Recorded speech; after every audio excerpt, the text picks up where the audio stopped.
I was halfway through next Sunday's sermon when the words stopped flowing. Divine inspiration had apparently called it a night.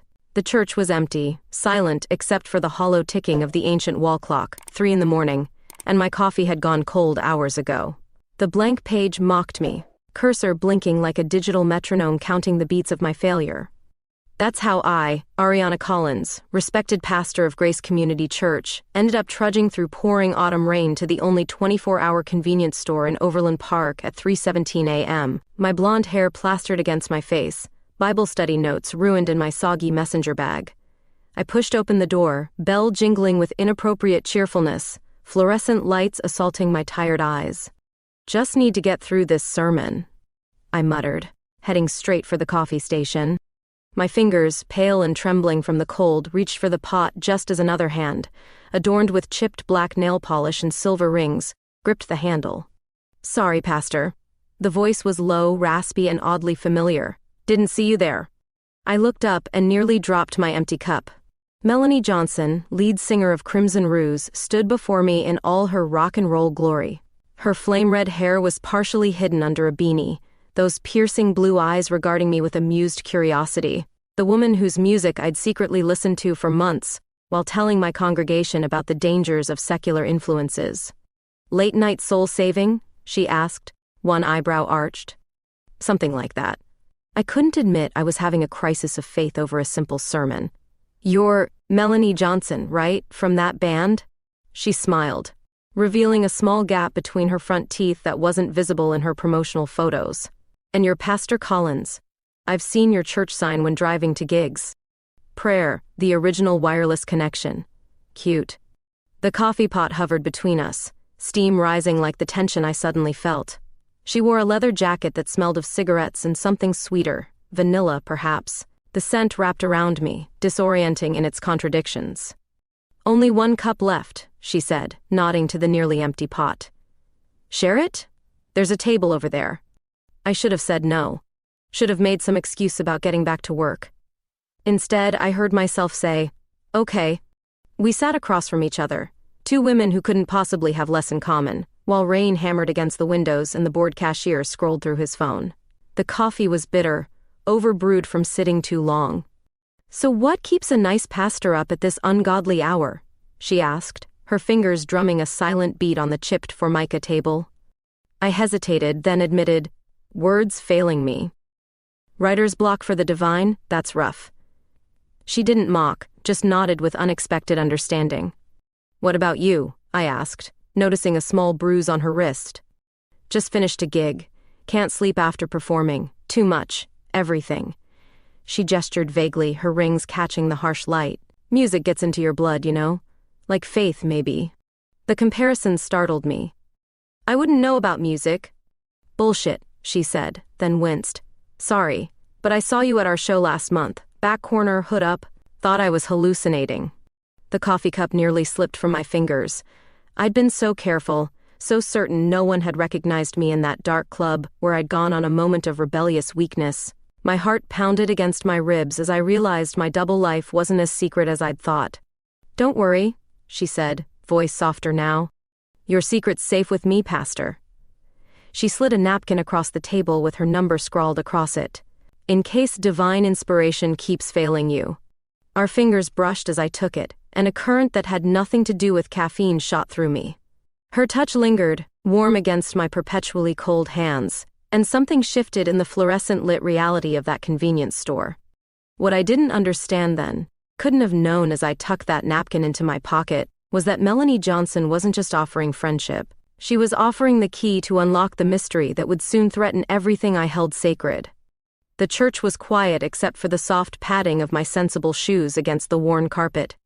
Sunday service had ended an hour ago, but I lingered, straightening hymnals and collecting forgotten bulletins. My sermon had been well received. No one suspected I'd finished it in a convenience store at 4 in the morning after talking to a rock singer. A rock singer whose phone number now burned a hole in my wallet. "Pastor Collins?" Mrs. Henderson's voice startled me. She stood in the doorway, clutching her purse like a shield. "The council meeting is tomorrow, correct? To discuss the youth program budget?" "Yes, 6 o'clock. I smiled, hoping she couldn't see the distraction in my eyes. After she left, I retreated to my office and closed the door. The napkin with Melanie's number lay on my desk where I'd placed it that morning. 3 days had passed since our encounter. 3 days of me picking up my phone, typing in the numbers, then deleting them again. What was I doing? Entertaining thoughts about a woman who represented everything I cautioned my congregation against. The memory of her fingertips brushing against mine sent an unwelcome shiver down my spine. I could still smell the leather of her jacket, see the way her blue eyes caught the fluorescent light. "This is ridiculous," I whispered to the empty room, folding the napkin and tucking it into my Bible as a bookmark. Out of sight, but never truly out of mind. "Play that second chorus again, but with more anger," Melanie instructed her bassist, adjusting her guitar strap. The small bar was empty except for the band and a few early staff setting up for the night. Afternoon rehearsals were never her best. She preferred the electricity of a crowd, the way performance adrenaline sharpened her senses.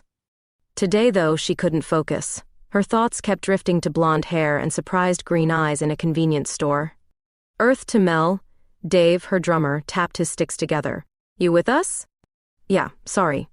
She ran her fingers through her red hair, pushing it back from her face. "Let's take it from the top." 2 hours later, she sat alone at the bar, nursing a whiskey and scrolling through her phone. No unknown numbers had called or texted. Not that she expected the pastor to reach out. Women like Ariana Collins didn't call women like her. The bartender slid another drink toward her. "From the guy at the end," he explained.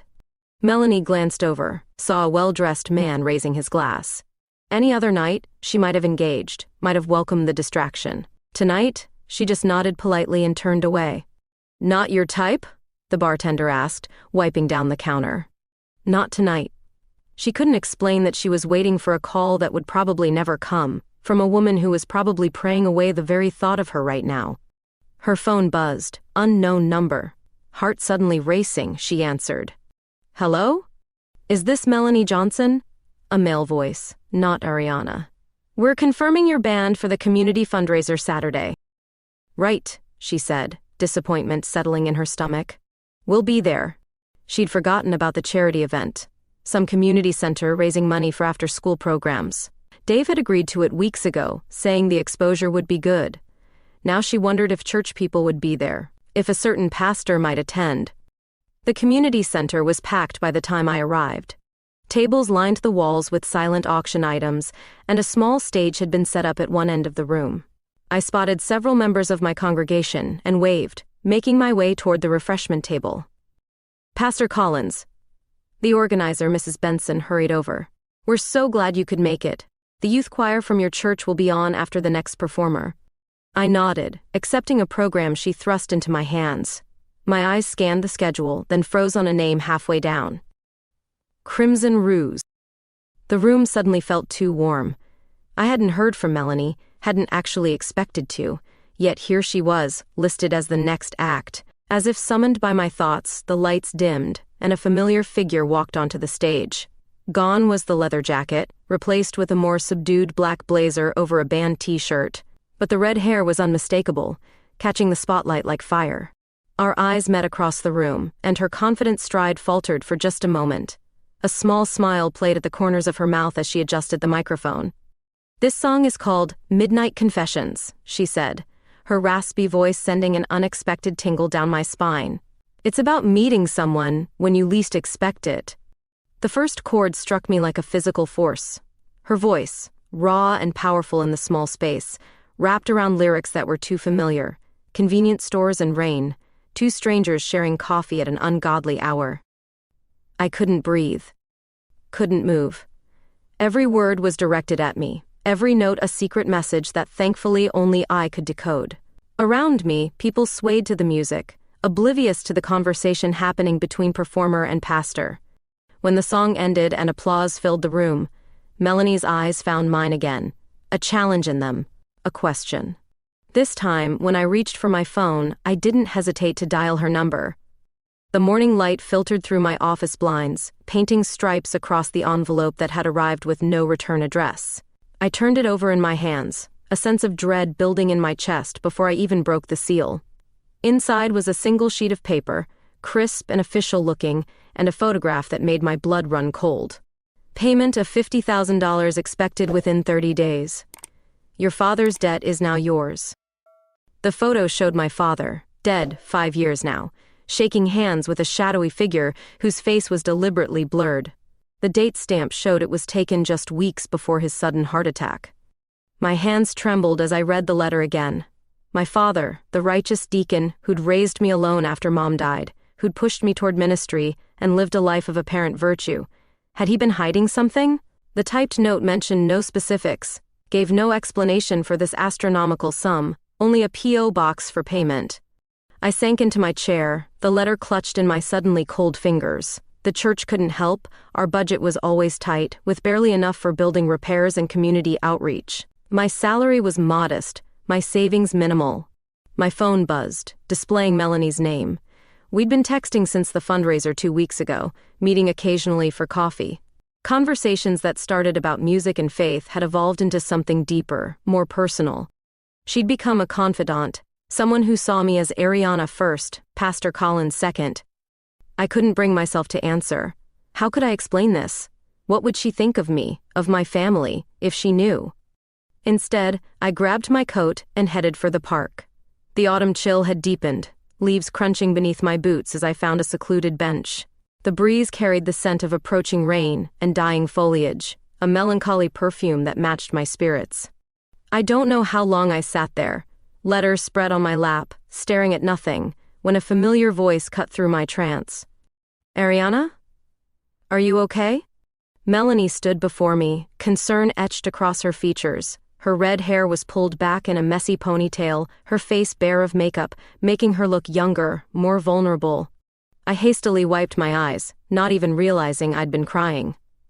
What are you doing here? Shortcut to the music store. She gestured vaguely behind her. You didn't answer my texts. I got worried. She sat beside me, shoulder just touching mine. What's wrong? Before I could stop myself, the whole story tumbled out. The mysterious letter, the impossible demand, my father's spotless reputation now in question. Melanie listened without interruption, her brow furrowing deeper with each detail. When I finished, she took the letter, examining it carefully. This is extortion, she said finally. We should go to the police. And tell them what? That my dead father might have been involved in something shady? That would destroy his reputation, the church's reputation, everything he built. I shook my head. I can't. Then we'll figure it out ourselves. She said it so simply, as if there was no question she would help me. We'll find out who's behind this. We. I looked at her, really looked at her. This woman who lived so differently from me, whose world rarely intersected with mine except in our recent tentative friendship. Unless you'd rather handle blackmail and extortion alone? A small smile played at her lips, despite the seriousness of the conversation. Something shifted between us in that moment, the space narrowing, the air charging with unspoken possibility. Rain began to fall, fat drops that quickly intensified, but neither of us moved. Thank you, I whispered, my voice nearly lost in the downpour. Melanie's hand found mine on the bench between us, her fingers warm despite the chill. Don't thank me yet. We don't know what we're dealing with. As if to emphasize her point, my phone buzzed with a text from an unknown number. Clock is ticking, Pastor Collins. Melanie squeezed my hand, and I turned to her, fear and something else, something I wasn't ready to name, coursing through me. Her blue eyes held mine, raindrops clinging to her lashes, her face close enough that I could feel her breath warm against the cold air.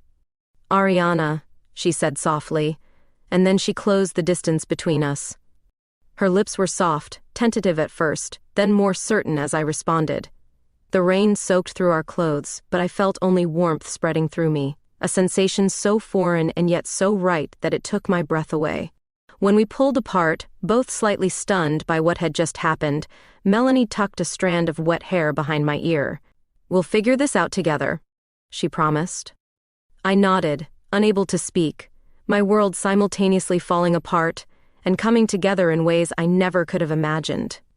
The call came at midnight, jolting me from a fitful sleep. I fumbled for my phone in the darkness of my bedroom, heart pounding. Hello? My voice was thick with sleep. 2 weeks left, Pastor.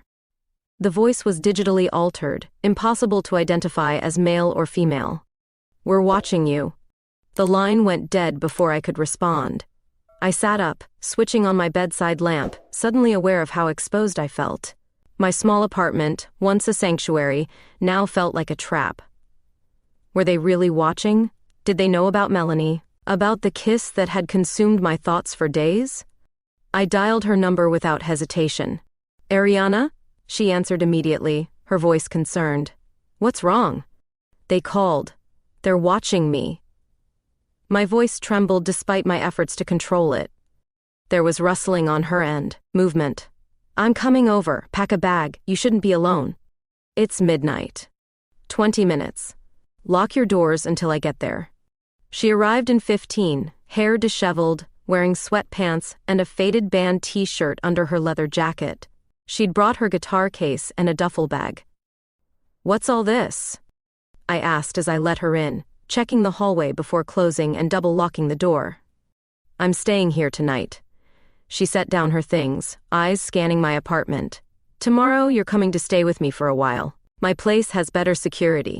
I should have protested, should have maintained boundaries. Instead, relief flooded through me. "Thank you." She moved through my apartment, checking windows, drawing blinds. I watched her, this woman who'd stepped into my carefully ordered life and turned it upside down in the space of weeks. Since our kiss in the rain, we'd been dancing around each other, meeting for coffee, talking for hours, but neither of us addressing the electric current that ran between us whenever we were close. "You'll take the bed," she said, returning to the living room. "I'll sleep on the couch." "Don't be ridiculous. My couch is tiny."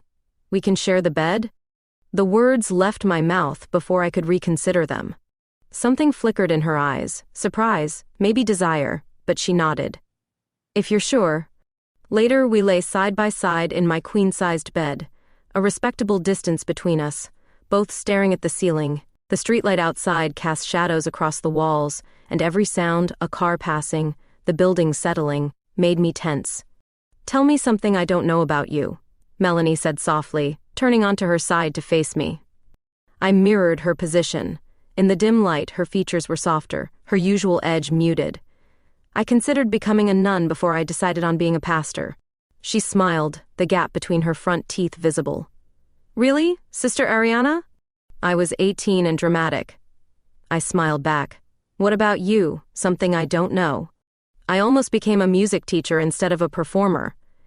She absently played with a loose thread on the pillowcase. "My dad wanted me to have a real job. He stopped talking to me when I chose the band." "I'm sorry." She shrugged. "Some parents have dreams that don't match ours. What did your dad think about you becoming a pastor?" "He was proud." I swallowed hard. At least I thought he was. Now I don't know what was real about him. Melanie's hand found mine between us. "What happened with your dad doesn't change who you are." "Doesn't it?" I whispered. "What if his debt is from something terrible? What if he was involved in—" "Whatever it was," she interrupted, "it wasn't you. You're not responsible for his choices." Her hand was warm in mine, her face close enough that I could feel her breath. The fear that had been my constant companion since receiving the letter receded, replaced by a different kind of tension. "Melanie, I started, not sure what I wanted to say." She closed the remaining distance between us, her lips finding mine in the darkness. Unlike our first kiss, tentative and rain-soaked, this one ignited immediately. Her hand released mine to cut my face, fingers threading into my hair as she deepened the kiss. I responded with a hunger that surprised me, my arms wrapping around her, pulling her closer until there was no space between us. The world narrowed to sensation, her lips, soft and insistent, her body, warm and solid against mine, the scent of her skin, a mixture of vanilla and something uniquely her. Time blurred as we explored each other, layers of clothing gradually discarded, hands discovering unfamiliar landscapes.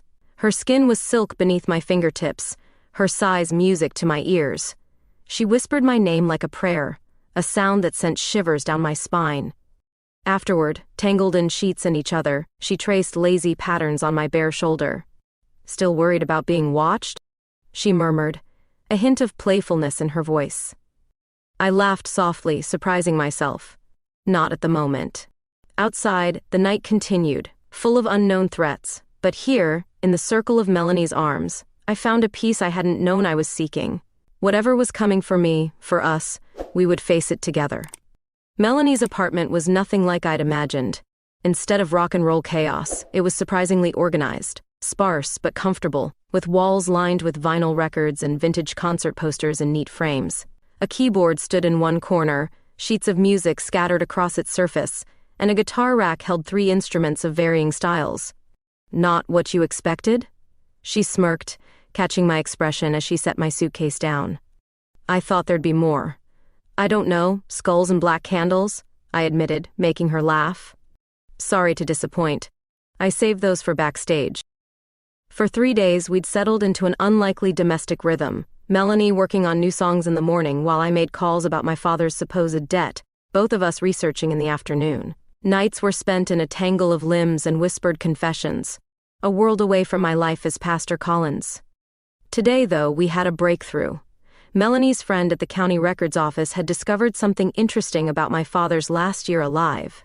Look at this, she said, spreading papers across her coffee table as I brought us tea.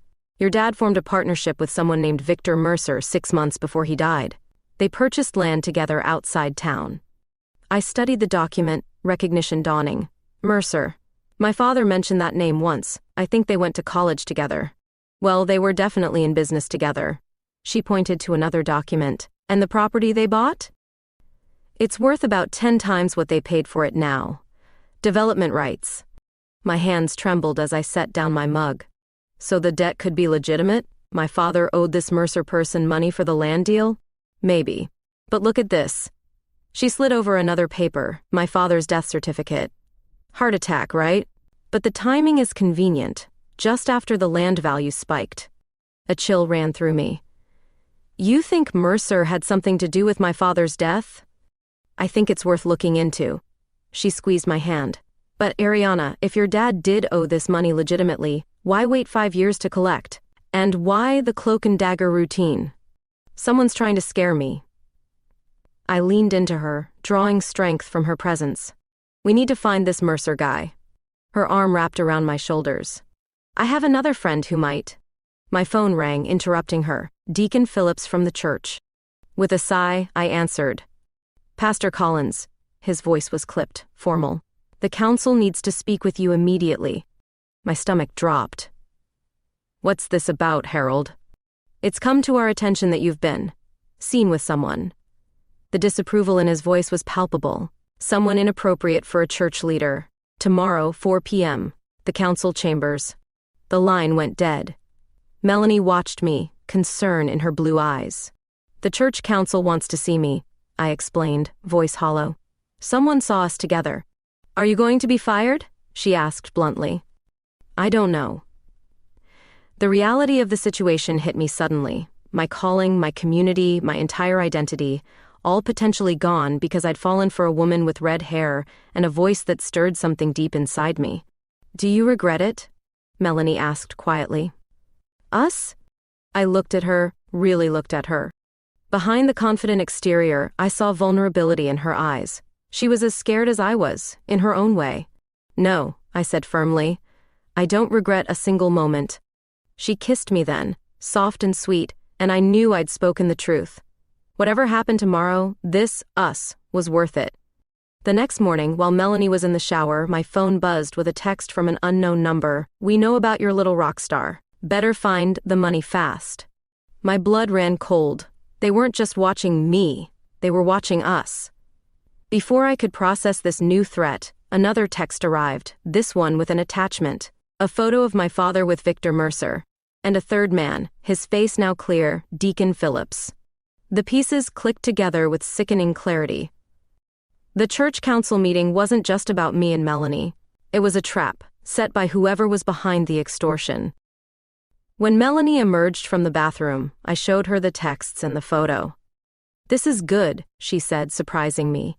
They're getting nervous, making mistakes. Now we know Phillips is involved. But the council meeting is exactly where you need to be. Her eyes gleamed with determination. But you won't be going alone. I've got some friends who can help us turn the tables. She picked up her phone and made a call. Dave, it's Mel. Remember that favor you owe me? I need you and the guys to play backup for the most important gig of my life. The church council chamber was actually just our multi-purpose room with folding tables arranged in a U shape. 7 faces watched me as I entered. 5 elders, Deacon Phillips and our church secretary taking minutes.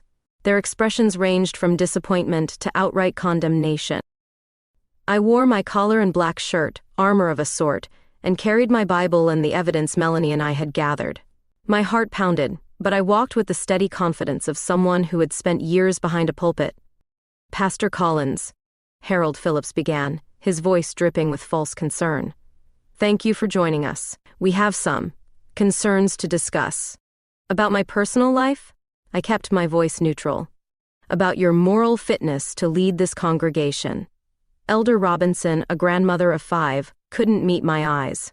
"We've received reports of you engaging in inappropriate behavior with another woman," Phillips added, as if to remove any ambiguity. I took a deep breath. I wasn't aware that my private life was subject to surveillance. "When you took this position, you agreed to uphold certain standards," Phillips countered. "Engaging in a homosexual relationship violates those standards." The word hung in the air between us. Homosexual, said like a diagnosis, an accusation. "I agreed to live by the teachings of Christ," I corrected. "Love, compassion, truth." Phillips's face hardened. "This isn't about semantics, Pastor. It's about money, isn't it, Harold?" I interrupted, pulling out the photo of him with my father and Mercer. "Or should we discuss the real reason we're here?" His face went pale. The other council members leaned forward, confusion evident. "What is this?" Elder Martinez asked, looking between us. "Deacon Phillips has been involved in an extortion attempt against me," I said clearly, sliding copies of the threatening letters across the table. "Someone is demanding $50,000 for a supposed debt of my father's. A debt related to a land deal involving Phillips and a man named Victor Mercer." "This is preposterous," Phillips sputtered, but sweat beaded on his forehead.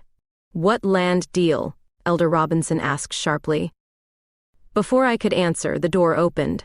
Melanie walked in, composed and surprisingly conservative in a simple black blazer over a blouse. Behind her came a man in a crisp suit. "Sorry I'm late," she said, as if she'd been invited.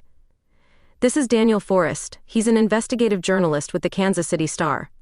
The council members murmured in confusion as Forrest set a recording device on the table. "Mr. Forrest has been investigating a series of fraudulent land deals in the region," Melanie explained, "including one involving property that suspiciously tripled in value after rezoning, property owned by Harold Phillips and Victor Mercer." "This is a private church matter." Phillips stood, face flushed. "You need to leave." "Actually," I interjected, "I invited them, and this stopped being a church matter when you tried to blackmail me over my father's business dealings." "Your father was a fool," Phillips snapped, losing his composure. "He wanted to back out, threatened to expose everything. Mercer couldn't allow that." The room went silent. Even Phillips seemed shocked by his outburst. "Are you saying Mercer was responsible for my father's death?" My voice shook despite my efforts to remain calm. Phillips's face shuddered. "I've said nothing of the sort. This meeting is over." "The meeting may be," Forrest spoke up, tapping his recorder. "But the investigation is just beginning. The authorities are already looking into the land deals. Your confession about Mercer just added another dimension." Phillips looked from Forrest to me, then to the stunned council members. Without another word, he grabbed his coat and stormed out. For a moment, no one spoke. Then Elder Martinez cleared her throat. "Pastor Collins, I think we owe you an apology. We had no idea about any of this." "There's more you should know," I said, standing straighter. "The accusations about my personal life are true. Melanie and I are together." I reached for her hand, and she took it, her touch steadying me. "I understand if that changes how you feel about my position here, but I won't hide or lie about who I am anymore." Elder Robinson studied us for a long moment, then surprised me by smiling sadly. "My sister was like you, spent her whole life hiding, afraid of what people like me would say." She sighed. "I've regretted my silence every day since she passed. Perhaps it's time for all of us to reconsider what truly matters. Not acceptance, not quite, but a beginning." As we left the church, Melanie squeezed my hand. "You were incredible in there." "So were you," I replied, watching Forrest drive away with his evidence. Think Phillips will talk to the authorities about Mercer?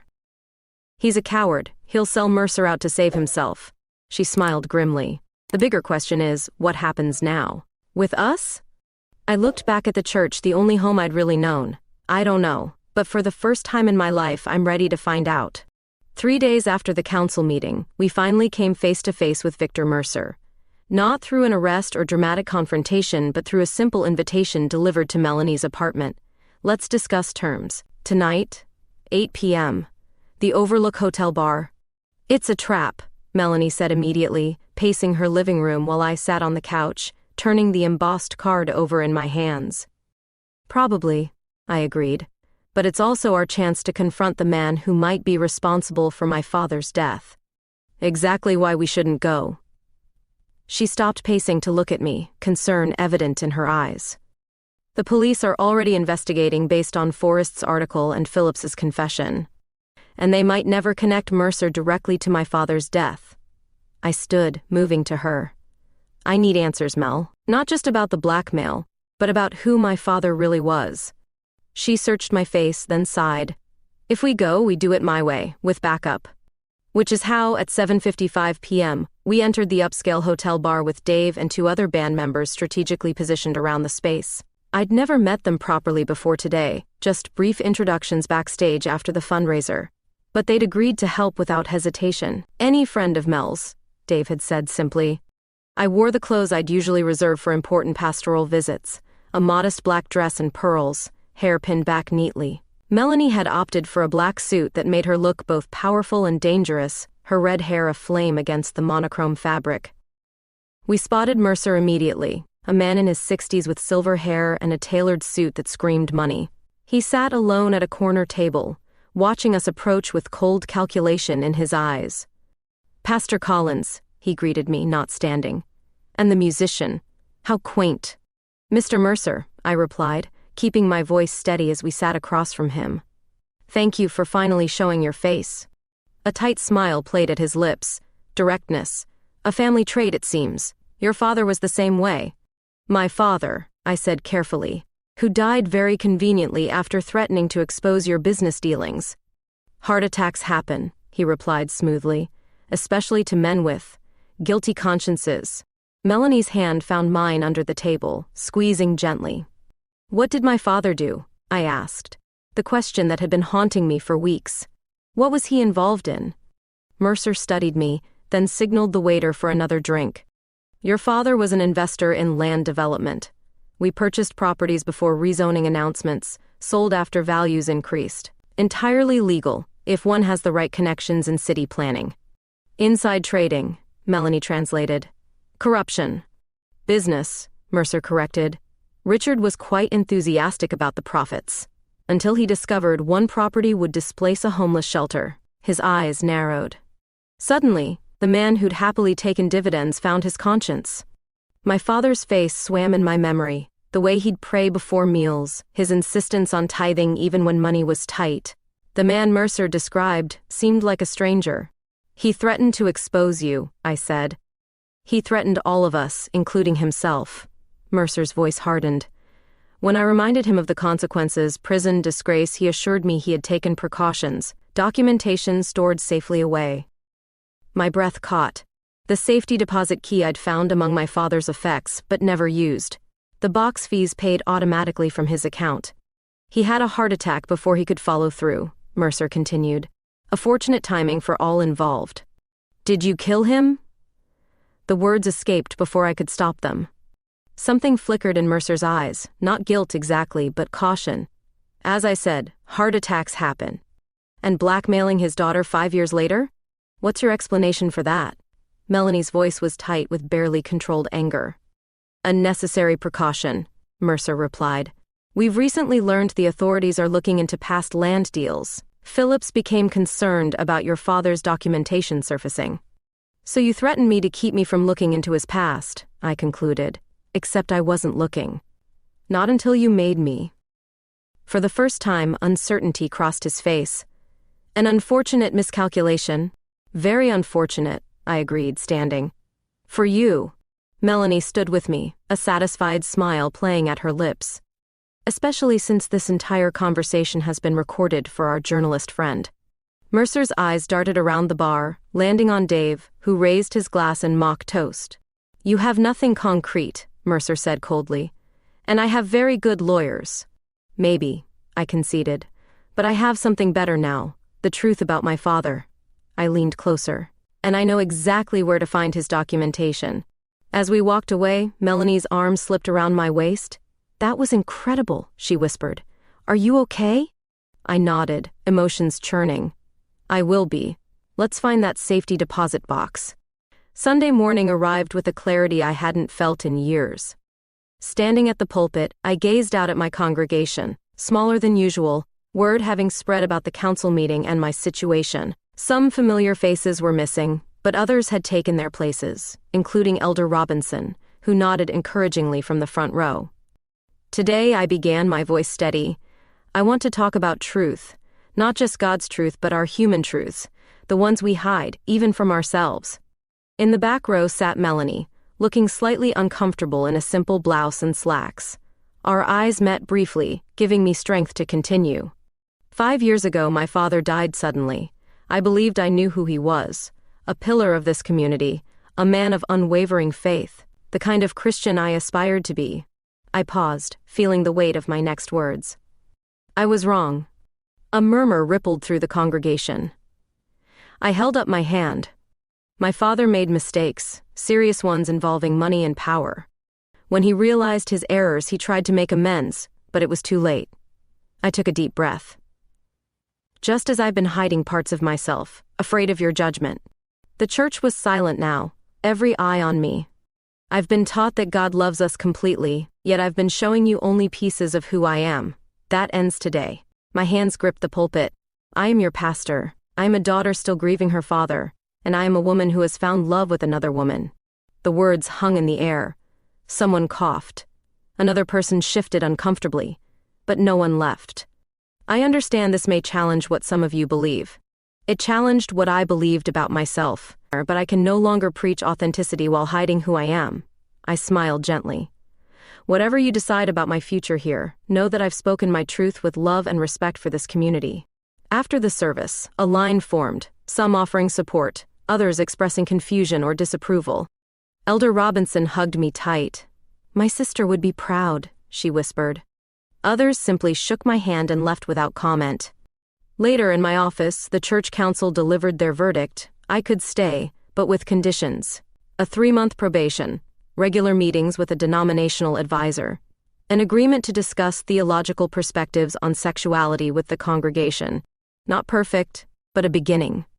"I still can't believe you're doing this," Melanie said the following Friday, helping me set up equipment at a local venue. The marquee outside read, "Charity Concert, benefiting Overland Park Youth Shelter." "Your idea, remember?" I replied, adjusting a microphone stand. After finding my father's documentation, detailed records of the land deals and his developing concerns, we'd turned everything over to the authorities. Mercer and Phillips were now facing charges, and my father's memory had been partially redeemed by his final attempts to right his wrongs. The revelation had given me an idea: use part of my inheritance to establish a music program for at-risk youth, with Melanie as its director. Tonight was our fundraising concert. "Yeah, but I didn't think you'd actually get on stage," she laughed, tugging me behind the curtain. "I'm just introducing you," I protested. "You're the one performing." Her hands found my waist, pulling me closer. "Are you ready for this? All of it? Us in public? The changes at church? The program?" I considered her question seriously. The past weeks had turned my life upside down, forcing me to question everything I thought I knew about my father, my faith, myself. The path ahead wasn't clear, and there would be challenges, from my congregation, from people who didn't understand or approve, from my own lingering doubts. But looking at Melanie, her blue eyes bright with excitement, her smile tender, I knew my answer. "I've spent my life playing it safe," I told her. "Following rules, meeting expectations. And where did that get me? Living half a life, loving a father I didn't fully know, preaching to people who didn't fully know me." I touched her face gently. "I'm done with that. Whatever happens next, I want to face it honestly, with you." She kissed me then, quick but fierce. Even if it means singing backup for me someday? I laughed. Let's not get carried away. The venue was filling up, church members, music fans, teenagers from the youth shelter. Two worlds colliding, just like in my life. 5 minutes, Mel, Dave called, strapping on his guitar. She squeezed my hand. That's my cue. You sure about this? I nodded, suddenly feeling the weight of the moment. For the first time, we would be seen together publicly, not as pastor and musician, but as a couple. Scared? She asked, reading my expression. Terrified, I admitted, but in a good way. I took a deep breath, like standing on the edge of something amazing. That's how I feel every time I step on stage, she said. Every time I look at you. Spring came to Overland Park, bringing with it new beginnings. The community center bustled with activity as I pushed through the doors, greeted by the sound of music floating from down the hall. 6 months had passed since the charity concert, since Mercer's arrest, since my confession to my congregation. 6 months of rebuilding, redefining, rediscovering. I paused outside the music room, watching through the window as Melanie guided a group of teenagers through a song. Her red hair was pulled back in a loose ponytail, her hands moving expressively as she demonstrated a chord progression to a shy girl clutching a borrowed guitar. Try again, I heard her say. Nobody gets it right the first time. The girl tried again, her face lighting up when she successfully played the sequence. Melanie high-fived her, then noticed me watching. She smiled, that special smile that still made my heart skip, and held up one finger. Be right there. I continued down the hall to my office. Not a pastor's office with its shelves of theological texts and inspirational posters, but a simple space with a desk, a couch, and walls covered with photos of our growing program. Me with the youth choir, Melanie with her guitar students, both of us at the ribbon cutting for this center. The door opened and Melanie slipped in. Hey you, she said, kissing me quickly. You're early. Meeting ended sooner than expected. I loaded paper into the printer for the afternoon's workshop. The denominational committee has officially removed me from probation. Her eyebrows rose. Really? That's huge, Ariana. It is. I paused, still processing the news myself. They acknowledged my integrity in ministry and commitment to honest theological engagement. Their words, not mine. She perched on the edge of my desk.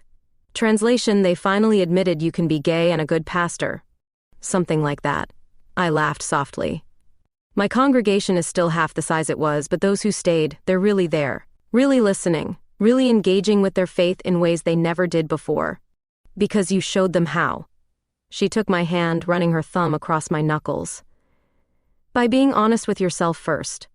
The thought still amazed me, how losing what I thought I wanted had led me to what I truly needed. A smaller church, but a more authentic ministry. A father whose memory was complicated but real. And Melanie, who challenged and supported me in equal measure.